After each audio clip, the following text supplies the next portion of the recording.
Welcome to a DropTent Media production.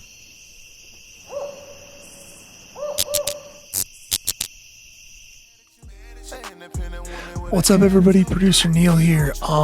We had a little late of an episode. I'm so sorry that it's a little late. It usually comes out Thursday at 8 p.m. That's my fault. We had a lot of, the smoke in Philadelphia. Sherry and I are trying to coordinate. I apologize. It's on me, so do not worry. But we've got a great episode for you. You might even be able to hear it in the background if my mic's picking it up.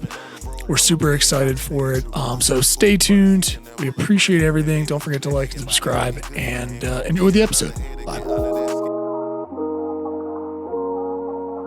Pretty face like that, I can't be mad at you. An independent woman with an attitude. I can give you what you want, but you don't really need it, cause you never want for nothing. So it wouldn't be wrong to ask you to my place. If you tell me that you can't, then baby it's... Hi, welcome to Crimes to Remember, and I'm Sherry Franklin. And my co-host today is producer Neil. How are you doing today, Neil? I'm doing wonderful. I'm happy to be here. Good to see you again, Sherry. All right. So today we're looking at Sharon Carr. And Sharon Carr is actually the youngest convicted in history in the UK. And she was 12 at the time that she committed the crime. It was a girl by the name of Katie Rackliff. And Katie Rackliff had went to a club called Ragamuffins. And while she was there, she had saw her ex-boyfriend. So she wanted to reconnect with him. And then, unfortunately, he stated to her that he had moved on and that he actually had his new girlfriend at the club with him. So not only was she hurt, she figured she'd just leave the club, and her friends didn't see her, so they had already left because they couldn't find her, and they assumed that she had left with him. But in actuality, she was heartbroken by what he had told her, and she didn't leave with him.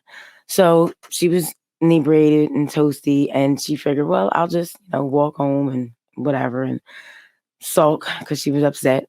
And as she's walking home, unfortunately, Sharon Carr is in a car with two grown men.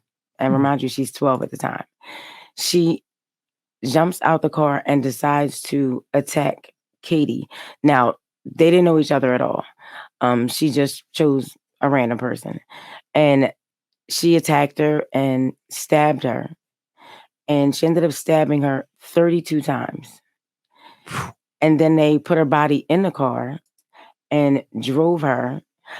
They were in one part of town, and they ended up taking her to, I think it was Farnborough, where they left the body by a wall in the cemetery, which was 5 miles away. So not only had she stabbed her 32 times, but unfortunately, she had stabbed her in the vagina and in the anus because it was sexual in nature, and it turned her on. It was appealing to her. Oh, shit. Which was crazy, right, for a 12-year-old. So they did interviews with people from the Ragamuffin Club, and they ended up talking and interviewing at least like 500 club members. And so, of course, they were like, because it was sexual in nature, they figured a grown man had done it. So they kept looking for men and interviewing them, and they couldn't get any leads. And the crazy part is, then the case just got cold because they weren't able to come up with anything. So 2 years to the anniversary of when Katie Rackliff was murdered, Sharon Carr was in school, and she had asked a girl to come in the bathroom with her to help her find something that she had dropped. She knew her in school. And when the girl went in the bathroom, that's when Sharon decided to pull out a knife, and she stabbed her and punctured her lungs. Now, the crazy part was it was unprovoked. She just wanted to stab her. And then she, walked off, and girls came in there, luckily in the bathroom, and they were able to call someone, and they got her to the hospital in time. So she didn't die. Right. So they took Sharon into a mental facility because they wanted her to get checked out. Yeah. Now, maybe give it a little looky-loo around the old brain up there, huh? Basically, they're like, something, she's not wrapped too tight. You're like, there's got to be something wrong. Something's going on. So the crazy part was, not only did they take the mental facility to observe her, but she became aggressive and irate and started attacking the staff members. Okay. So then they took her to prison. because they were like, we just can't deal with her. And while she was there, of course, she wanted to run her mouth and brag about things. Really? This is going. She's still 12. Now this is 2 years later, 14, so she's 14 now. Right. So yeah, when Okay. she killed Katie Rackliff, she was 12 when she did that. Oh yeah, right. Okay, gotcha. Yeah. So the crazy part was she was there and she started talking about things, and then when they took her in to interrogate her in reference to Katie Rackliff, because she was dropping hints of, stabbing a random person, she talked for hours and went on to brag, and she was proud of herself. She thought it was great.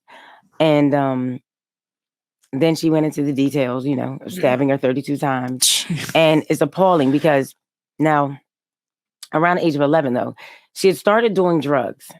Okay. And her mom was into voodoo.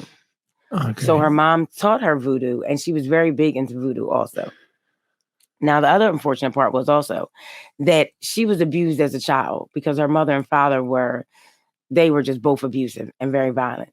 Okay. And when she was younger, not only did they beat her, and she had been burned a couple of times, they would also rub hot peppers on her genitalia.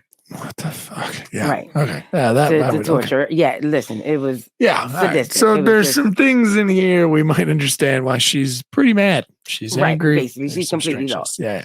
And she was born, what was it? This is your vagina. It's got a lovely pepper paste on it. Basically. You're like, that's horrendous. Pepper, it's such a specific thing, especially in Britain. I feel like, right? This is still in Britain, right? Right.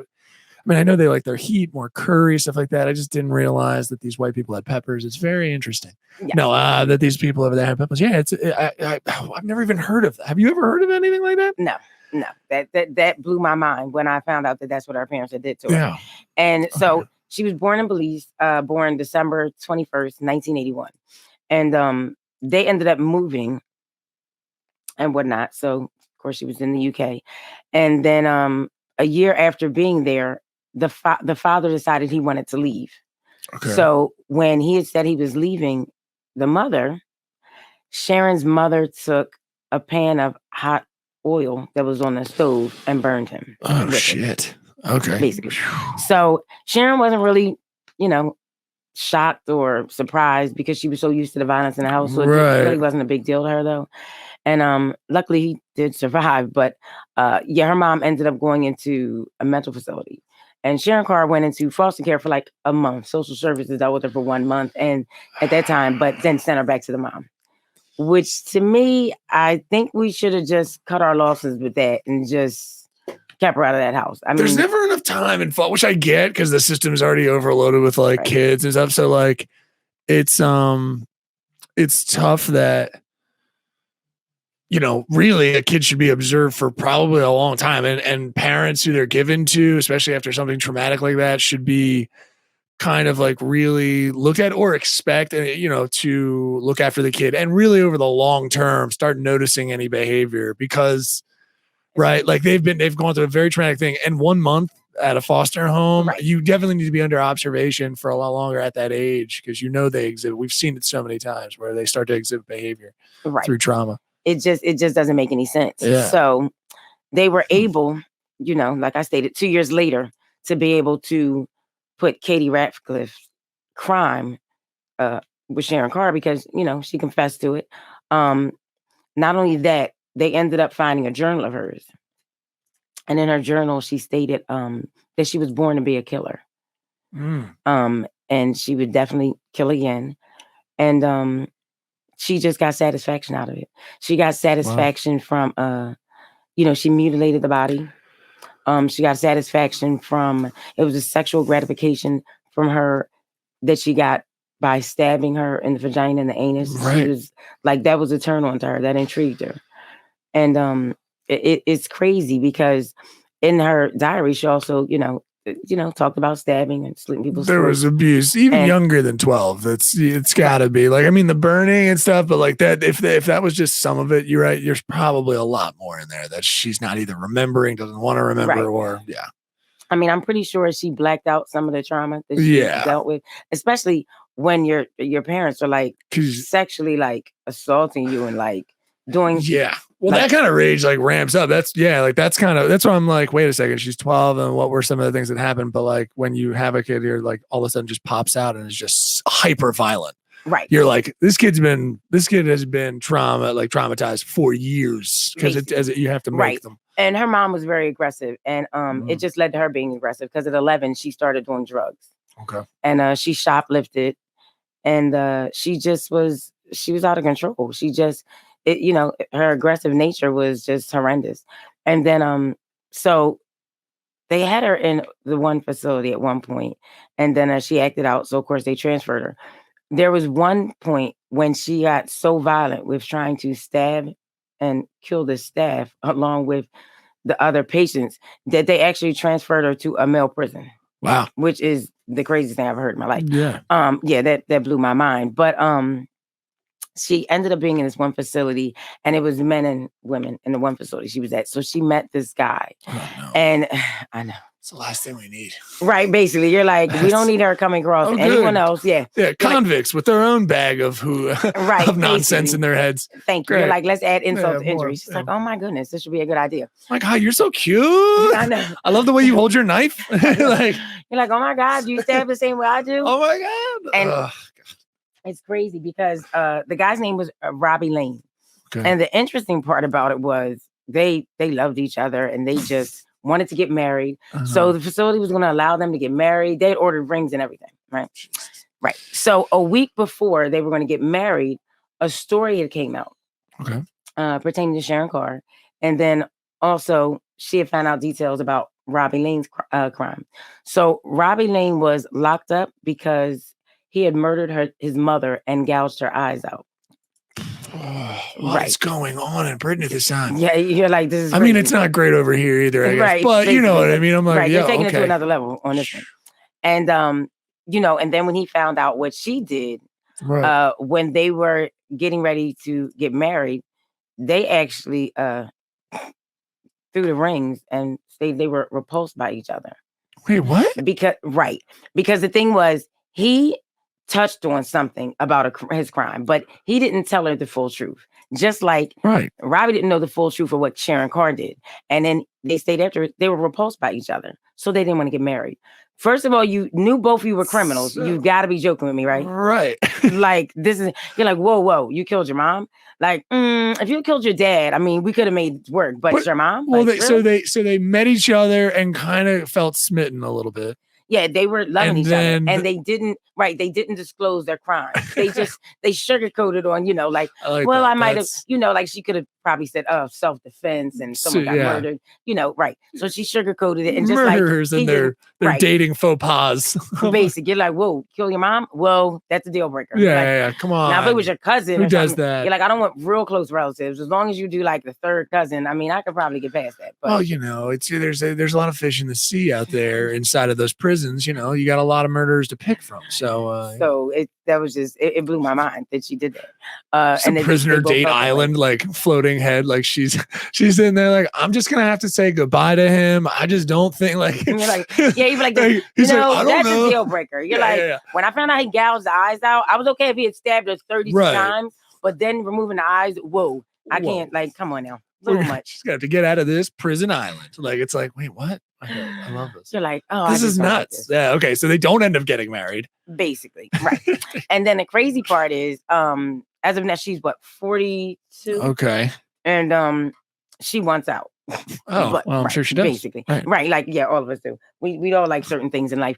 But her violence and the problems that she's caused in the different institutions she's been in the prison now, like they don't feel like there's any way to reform her because she still lashes out and she's admitted to, wanting to slit another inmate's throat. Right. And she stabbed or harmed other people while she's been in there. Right. So the thing that gets me is she's like, I'll be fine. You can release me. I've done my time. Now, for Katie Rackliff's murder, she actually got convicted of manslaughter. Right, okay. Which I think is crazy to me because stabbed over 30 times. 32 times, sexual nature and everything. So she ended up only getting manslaughter in 14 years. Right. But because of her behavior, she hasn't been able to get out. And but my thing is, why would you? her violence and her rage has Right. not changed Yeah. since she has been in the facility at all. Yeah, going in, and then Right. it just kept going. Yeah, I think she's institutionalized, and we just got to leave her in there. That's it. You can't do Like much else. I feel like she's just a lost cause, and she's tried her best to try to petition and get out and be like, well, I feel I'm reformed and I've been here longer. No, when you're still stabbing staff members and you're harming inmates that you're in with, no, I don't think you're reformed. I just think you want to get a bigger platform and get out to pick some more random victims. And that's the crazy part. Katie Rackliff, unfortunately, was a random victim that she just wanted because she said she had a desire to kill someone. Right, just that. Yeah. That's all that was. And she didn't feel any remorse. And that's the thing. She's never felt any remorse for her behavior or any of the things she's done. And just like 2 years to the anniversary of Katie Rackliff's murder, she turns around and stabs a classmate. Really? In the bathroom. Can you help me look for something? And then stabs her, punctures her lungs. Luckily, the girl lived. But she just has no remorse. And she, they would call her the devil's daughter just for the simple fact of, she said when she was killing Katie that she saw the devil. Right. And she was just, it was a turn on to her for her to mutilate and violate this girl. And Katie Rackliff was actually 18 and Sharon was 12 when she murdered her. Yeah. Death in 1992. 1992. Stabbed a stranger to death in 1992. Yeah. Again, stranger. It you know what? blows She's your got mind. she's got the creepy level of, if you've ever seen the horror movie The Strangers. Mm-hmm. It feels like that's one of the faces behind the mask. It's right. this endless smiling kind of right. Hey, how you doing? You're like, ow, what the hell are you doing? She's just unsurprisingly terrifying. Do you know what I mean? She's so amused and it's so entertaining to her. And even when she was stabbing the classmate, right. She stated that Sharon was throwing the knife from one hand to another. Oh God. As if it was you're like, oh my God, this is so much fun. As if you're taunting your victim before you're going to stab them. That's so terrifying. And she just stood over with no remorse, smile on her face. She wasn't moved by anything. She just thinks it's a joke. It's not fun anymore, Shari. It's not funny. All right. This is scary stuff. There's a 12-year-old who likes stabby stabs. That is just, it blows your mind. And they say she's the youngest in the UK, but actually Mary, she comes in close second. Mary was, even though they're saying the youngest in the UK, I have to double check and see exactly where Mary was. Mary was 11 when she killed preschoolers. Oh, wow. Holy cow. Yeah, she's a real treat. That's intense. Okay. We got to save that one for the next one. Basically. That's insane. She's a force to be reckoned with also. Preschoolers, 11? Really? Preschoolers. Yeah. That's come on. What were you thinking? This is Star Wars level kind of, and I only say that because he slaughtered a bunch of children. But yeah, in a movie. That's the movie. That's pretty vicious. I didn't know about the youngest or one of the 11-year-old, possibly the second, Devil's Daughter. Yes. That's a terrifying name. Every picture is kind of adorable. I will say, if you look up pictures, right. It's kind of Sharon just kind of looking like a little teenage, and you're just kind of like, oh, and then they stab brutally. And you wouldn't even see her coming. It blows your mind. You wouldn't even think. You'd be like, are you joking? It's very scary stuff. And then I think that the thing that blows us away, especially for adults, is the fact that these killers at 12, Jasmine Richardson, killing your parents at 12. Sharon Carr picking a random person to stab, all because she fantasized about killing someone and she felt that she was born to be a murderer. Yeah, every time you have to investigate the families and every single day, because it's just aberrant behavior that's either tied to mental illness and it's aberrant and you don't know what's going on, or there can be a combination of both where mental illness goes back in the family and it's going to start exhibiting in the kids, and then there's trauma from all that stuff. So it's ridiculous, and they ended up. Her diagnosis was schizophrenic delusions. Yeah, sure. She's got bats in the brain. Yeah, of course. Basically. She's got Tweety birds. Yeah, one thing I about get her it. is she's definitely batshit crazy. There's no, Well, I know, there's no and other way to dress that up. Like, yeah, she's how just perfect horrendous. is that? Sharon Crazy Carr. Like, it's kind of, you can work it. Like, nicknames, the Devil's Daughter is much scarier. Thank you. But like, I keep thinking of her kind of like, every once in a while I've met, and I also accidentally dated, a young lady who, would exhibit some symptoms of what I would call You'd be like, bits of mental illness. Red flags. You're like, but I kind of liked her, so I ignored them. Yeah, like, one specifically, but that's, maybe that we'll talk about that on Irk Your Soul. So I don't know, but this is crazy. I had not. This is So let us know if you find the Mary. Yes, whoever the other kid might be, who's even younger, who killed in preschool kids. That's, and she was married. Married to them when she was 11. But I think because of where, of course, where Sharon Carr is, I don't think Mary was in the UK, but to history, Sharon Carr is the youngest in the UK. Wow. But unfortunately, the sad part is you would like to think she'd be the youngest, period. Right. But it's like these kids, I just don't understand where they're snapping or where they're doing this stuff at 12. Like, I think this is the stuff that really blows your mind. And then they usually have a journal, or you're like, bitch, if you're journaling, like, really, like, you're like, you're such a child. Like, you're still journaling, but yet you want to murder people. You're irking my soul. Like, it's just, it's horrendous, right? You're like, that doesn't make any sense. But yeah, she's a beast, but she wants out, and she's 42 now. And I'm like, no, you should just keep her in. I think she should just stay where she's at. Yeah. I don't really think there's any hope for her whatsoever. No, there can't be. No, when it comes in, how, what is it? Canada always like, oh, we can reform him. Yeah, I bet you if they had Sharon Carr, they would change the laws there, though. They were like, yeah, we're not, there's no help for her. Like, she's just a lost cause. And the sad part is, I feel like if she got out, I feel like she'd definitely do it again. I feel like she would definitely go out of her way to be like, oh, let me find just someone else random to see if I still have it in me. If I still get the same feeling if it excites me. I mean, the big one who was here in Philly, a serial killer. Joseph Callinger was the guy I was trying to think of. So if you have a little cut in there, boom, we're exposing you behind the wall. But yeah, this guy super mentally ill, but was like a family guy. And I would love for you to cover him one time because he's right here in Philadelphia. You will be, when I tell you that he made his own kid, like his kids and stuff were like almost like feral. Like they became feral. He was like doing things in his basement that I think will blow your mind. But I'm saying that he was interviewed later in prison. Okay. And when he was interviewed in prison, they were like, I think it was one of the people that you would know. Who's the one interview guy with the big mustache from back in the day? That guy. He's like, he gets the interview with him, and he was like, would you think you would want to get out of here? He's like, no, probably not. And it's like, would you kill again? And he was like, oh yes, I would definitely kill. I would definitely, a lot of times they're just he's like, like, why wouldn't I? You're like, if I got out, why wouldn't I try to get? And that's the part that gets you. Because especially like with Ted Bundy, he wanted to get his numbers up. Right. Him escaping, right. His first escape was one thing, but his second escape, he was like, I'm gonna make this count. Yeah. And like he definitely wanted to get his numbers up. But just like one person I'm definitely gonna touch on at one point, which is Sam Little. Sam Little is 93 broads. Yeah. And he drew pictures of all of them because he remembered them and it was so vivid. And the crazy part is, Sam Little, he's a piece of work. So he was like, whoa. He was like, don't you dare call me a rapist. Right. Every woman I was with wanted me. Right. I'm a murderer, not a rapist.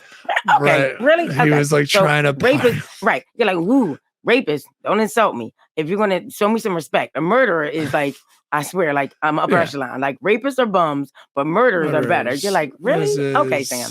Yeah. And he did, and he stated when he was 12. And this is the thing. Now it's gonna make people be like, you look at my 12-year-old. Yeah. Sam Little stated that though. He had a fixation with women's necks. When he was 12, he was he had a fixation. Some people would go into jewelry, maybe making necessarys, something like that. Right. What did he do? What did he end up doing? Oh, killing 90-something people. That's interesting. Interesting way to go about it. So it's crazy because you wonder, even though they say something like, oh well, at 12 I was this and that. You wonder like when did it really start forming? Yeah. Honestly, did it start forming maybe at 10 or 11? Or not only that, I think the part that people fail to realize, especially like the one we covered, Charles Brandt, like he got away with those murders, and he's just never had to serve time, and he had a family and got married and enjoyed his life, but he was able to maneuver and commit all these crimes, and he was impeccable with it. Like it blows your mind because you think to yourself, what is going through a person's mind? And not only that, 80% of crimes are emotional, and it's by usually someone you know. Right. So the 20%, like when you have like a Ted Bundy, when you have Gacy, when you have Richard Ramirez, Night Stalker, it blows your mind because you're like, you're just picking random people. Right. Like you just anything. You just want to You just want an Right. experiment. You're just like, who is gonna be lucky today? Eeny, meeny, miny. You gotta go. Yeah. Right. You're like, it blows your mind that a person can have that much rage in the things that they do. And I think that's what blows your mind with Sharon Carr, because she, just like when they interrogated her and she talked for hours, she thought it was funny. She thought it was a joke. It was very amusing to her. It was amusing to her to sexually assault and mutilate this girl's body. It brought her satisfaction. So it gets you to the point where, granted, she was, sexually assaulted by her parents. Possible mental illness in the family. Basically, right. And you think to yourself, when did that become a point where it turns you on for you to torture or inflict pain on someone like that? And can you imagine someone stabbing you in the vagina? Come on. I mean, yes, I can. No, I can't imagine. Okay, that. thanks. It's now I was waiting for you to be like, sure. It'd be weird if I was like, of course I can, Shari. Of course I can imagine that. No, I'm not that good. It just blows your mind. These people are great. Like, it's just, and the crazy part is, and just like someone else said to me, one of my friends, they were like, well, you never run out of stories. Yeah. And you won't. These people are just, they're like a piece of work. It just, you'll never run out of stories because these people are really crazy. And it's interesting because I have people that will call me or they'll message me and be like, oh, you need to look this person up. Or you need to look that person up. Sure. And it's just some of these stories, they just blow your mind. Like the things they do, not having any remorse. And then and what cracks me up is Sharon Carr really truly believes she should be let out. She's like, I served my time. Right. Okay. First of all, you shouldn't have got manslaughter. The account should have been higher. Right. I don't understand how it wasn't first degree. You picked a random person. 32 times you stabbed him. Right. Come on now. Like, stop it. But for you to think, oh, I deserve to get out. You've been a problem every facility you've hit. Right. You've tried to stab the staff. You've went after your inmates, attacked them. Like, at one point do you stop? Like, like she's going to be like, well, I'm getting kind of old. No, 42, you're still pretty good to go. I think I'm pretty sure you can maneuver good enough that you'll be able to stab someone at least 40 something times this time and see if you can set a record. Like, yeah, every time we have a meeting with you, I'm worried I'm going to leave there with a hole in me. Like I want, you know what I mean? Like when that stops happening, when I stop having that feeling, then maybe we'll think about it. I think we know it's our soul of some people in the room and me as well. Because you're faring pretty rough today. You got a pretty rough situation going on. I don't know if people can hear it. I think they can, not only a little bit because you're soldiering on. But the smoke outside is messing with your lungs. It definitely is. It's not great. It definitely is. I had an asthma attack today. It just blew my mind. I was like, and it's crazy because I took my son to school, and when I got there, everyone in the office looked at me like, "You all right?" Oh no, she's not doing well. And then I had to sit down, and they're like, "You got asthma? She can't breathe. Someone get water." And the first thing that pops in my head is, this is embarrassing. And they're like, don't be embarrassed. And I'm like, I'm embarrassed. Like, you're like, I would like to fall apart at home. Like, you're like, I don't want to fall apart in public. Oh, it was hard. Yes. Yeah, it was bad. Look at it was bad. It was really bad. Look, and I was just like, you got to be kidding me. And they were like, don't say sorry. No, this is embarrassing. They were like, why would you be embarrassed? I feel like I'm about to stop breathing any minute now. A little embarrassing. Now, and now if I die, I won't be embarrassed because I won't, I'll be dead. So I won't feel it. But anywho, it was killing me. The smoke like and everything. Character else, from Malcolm in the Middle who always breathes slow, and it's annoying, if you ever watch that. It's like, I will love it if you could pick a kid up. Are you okay, Sharon? What's wrong? Are you okay? Breathe. And my son's all hype. He's like, woo, school time. And I'm over here ready to die. You're like, you got and the then they little grab kid him like, doing come like on, a dance next to you. Like, hey, he's doing a TikTok dance. Like, he's like, stop moving. I can't. The smoke's in the. You got young lungs.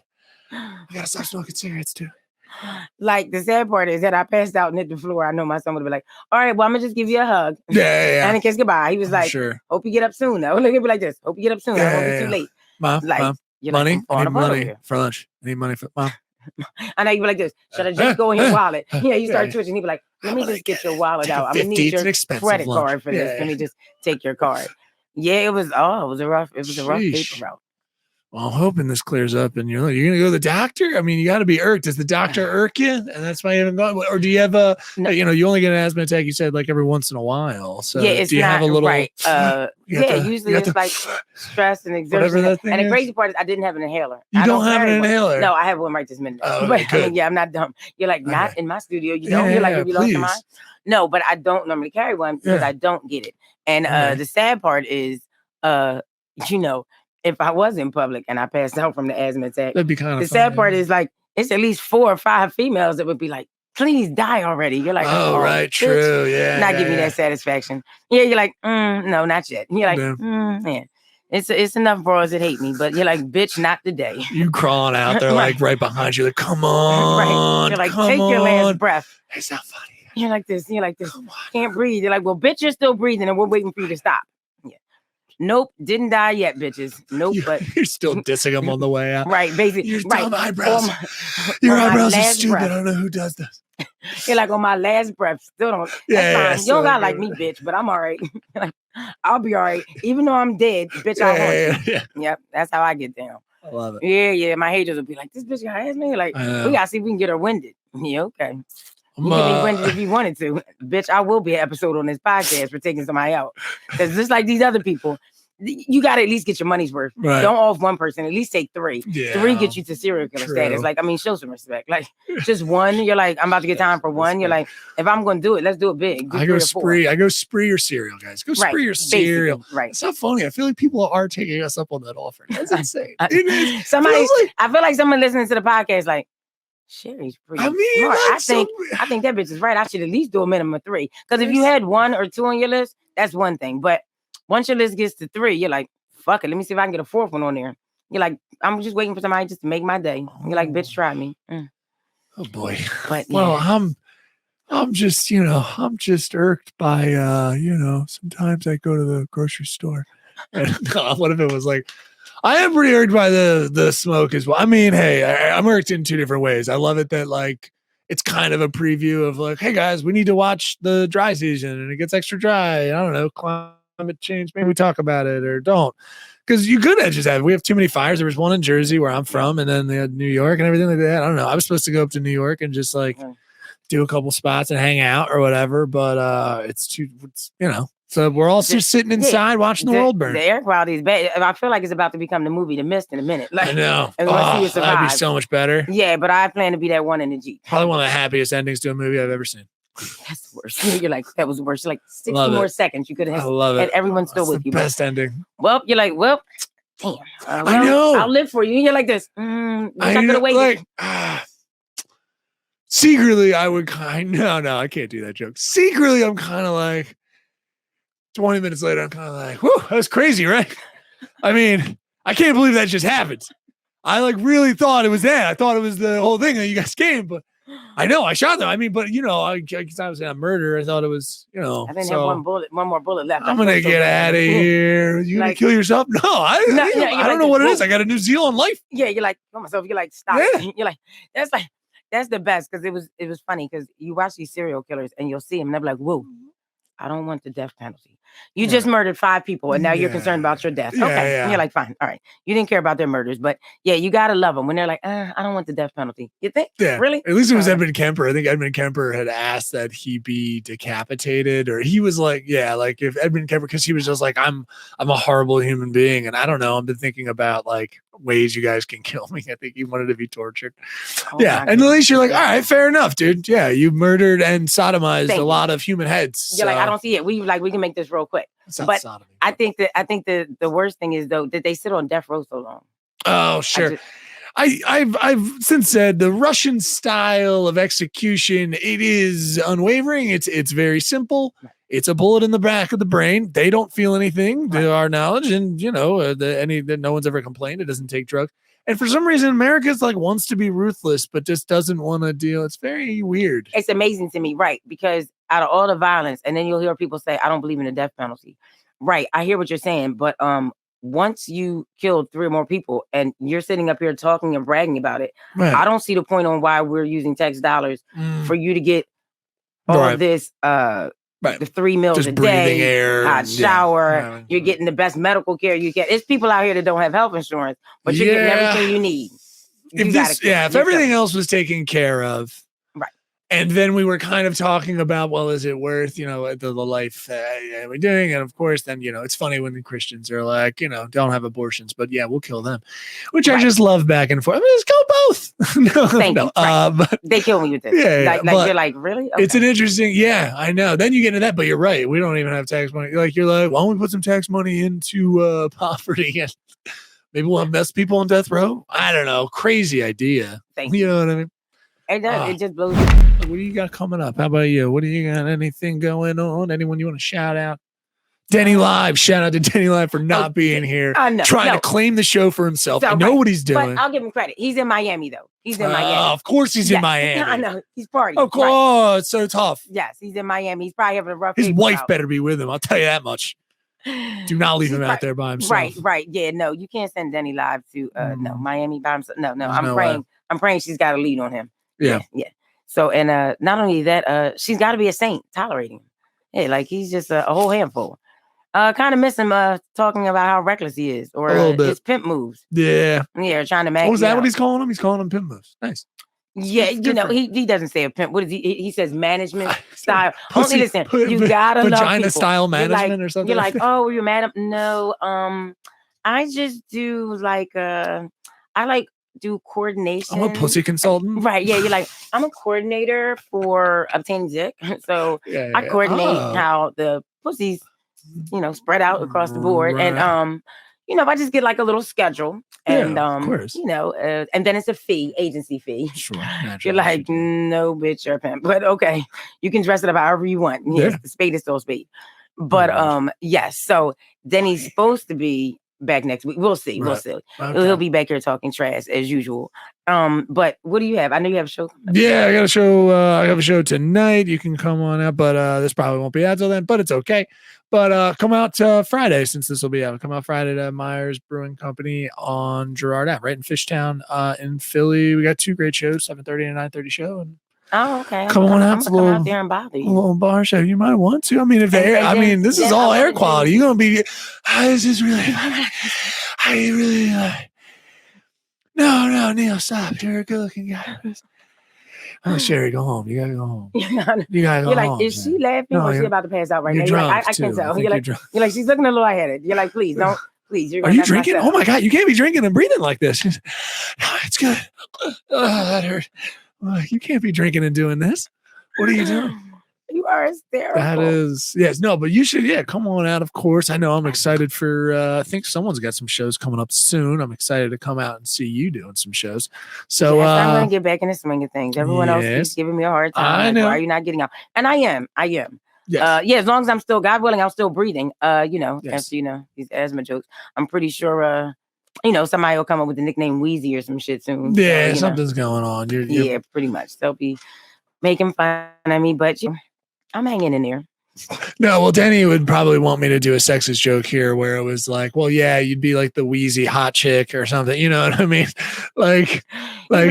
Or no, something he would say would be like, yo, you got to pay extra for that wheezing. What? You're like, okay, right. I'm about to die, but now you want to charge him extra for wheezing. Right. Okay, you're horrible. You're like, oh my God, you're almost about to make her stop breathing. You're like, really? Damn you, Denny. That's crazy. Damn you, we're turning into Denny. Look, you're like, we're turning into Denny. We're doing hard. We made ourselves stupid. Well, listen, I love it. Denny, I hope you're doing well in Miami. Hope to see you soon. Yes, Denny, we expect you to come back and start your same rhetoric and show off and talk to us more about your management skills, Yeah, check out at Comedian Shari on IG. And I am Neil Wood on IG if you want to check me out too. But this has been a good podcast. This has been terrifying. Yes. About a 12-year-old that I hope not to run into and get stabbed. Right, basically. So now when you meet a kid and you're like, how old are you? 12. Ooh, go over that way. Like this. you're about to go wrong right now. I don't know where you're going. You're like, this is just going left or right. I don't know. Yeah. Going to go far left. I don't know if it's get away from me. Yeah, unfortunately, it's going to make you pay attention to kids. I'm calling the show Law and Order. I'm calling him immediately. I'll be like, get this kid the fuck out. No, he's been touched. He's going to start stabbing. And then we're going to do that whole episode arc where it's like, well, what do you do? Because the kid stabbed, but it was really the parents' fault. I'm like, just get it away from me. And then she's 12, you're like, doo-doo. Yeah. Like, boom, boom. One. Yeah. Oh my God. We did have fun. No, we did have fun. Yeah, we did. And luckily I didn't fall out. And you have not passed out yet? Yeah, luckily I'm still standing. I'm pretty sure I'll go back in the air and later on. You should just pass out for the air. Yeah. You're like, when their ratings will go up if I just fall out. And they'd be like, oh my God, what she did. And you'd be like, next episode, we'll see if she's still alive. You're like, make sure she doesn't come out. Oh, you're like, we got to see if she's dead or alive. We got to keep it a secret. Like an episode of Dallas. Like a nail biter. Like, you sure did? You're like, not sure. You're like, set on the thing. They're like, rest in peace. I don't know. We haven't seen her yet. She stopped breathing on the podcast. And bitches be like, yes. Well, we just go there. It's just medical crimes to remember. And we just changed the tone. I just changed the tone of the show. I'm still here. Like, she unfortunately died from smoke inhalation. Right. You're like wheezing to remember. You're like, wait, what? Oh, this has been a great time. I'm hoping. Oh, who might we have for the next episode? Do you know? I don't know. So now you brought that up. So the shoemaker. So you're making me want to. I think you should do the shoemaker for one. It's got the mental illness in there, right? From a young age. His parents. Yes, he was adopted by two people who hated him to have fun. He did not enjoy him ever enjoying himself. They literally were like, we got you to work. That is what you are here for. Yeah, not to have fun. So, that sort of sounds like, with women. And they messed him up with his penis as well. They told him, they told him some messed up stuff about it. It's going to be interesting when you check it out. I think the audience will like it. They messed him up from a young age, so it follows that same line. But he had like a very long killing kind of career. Really? Okay. And it's so they pretty just didn't crazy want him stories. to be happy. Sort of like when you guys are out with your friends and we call you and you sound happy as shit. You're like, what the fuck is you so happy for? And you be like, hey, what's gonna be like, whoa, why are they so loud? What are you doing? We're at the bar. Fuck you so happy. I know, I got it. Every time I meet you, I feel like I should have met women and I should come in with that energy so that's my normal energy. Right. Right. Because, you're in the house and you're like, hey, babe. You're like, right. And then when I see out with your friends, like, yeah, drinks, toast. You're like, the hell are you like? Stop acting like you're free. Like, what is wrong with you? You're like you're a free agent. You're like, just calm down. Just because you got out. Like, I know. It's great. Act like we so hold you good. Back. I know. Every time you see us smile, you're just mad. Yeah. Sometimes, we want you to be happy within reason. Yeah. You're like, within reason. That's what not too happy. Yeah. Calm down. Don't get too excited. Yeah, It's nice to know women aren't crazy. No, not even a little. This has been Crimes to Remember. I gotta go, guys. I gotta get out of here. I'm getting a weird eye from Shari. I'm a little worried. It's like she's making me nervous. You're like, I don't know if she's gonna start wheezing or if that inhaler getting holding a knife off screen. She's wheezing. I'm a little worried. Come back. It's like, now I'm the new producer, and they be like, "Where's Neil? He's fine." You're like, "No, I think he's in the basement." You're like, "I think she locked him up." Definitely. But yes, you guys definitely follow me on Comedian Shari on Instagram and on Facebook, Shari Franklin, and definitely make sure you like, subscribe, and please comment on the podcast. I like to hear everyone's comments and feedback on the podcast. Now, in real life, I like some of you bitches to keep your comments to yourselves. Right. But when it comes to the podcast, like, comment, subscribe. That makes me happy. This has been Crimes to Remember with comedian Shari.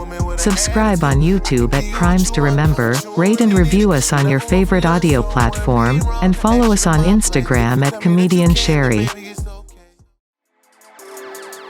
How you doing? This is Neil Wood from the Cult of Us podcast, speaking on behalf of DropTent Media Network, the network you're currently listening to. Make sure to check out all the other podcasts on the network. You can go to DropTent.com to check them all out. Make sure to like, subscribe on everything that you see DropTent on. We appreciate it. Go to DropTent.com now.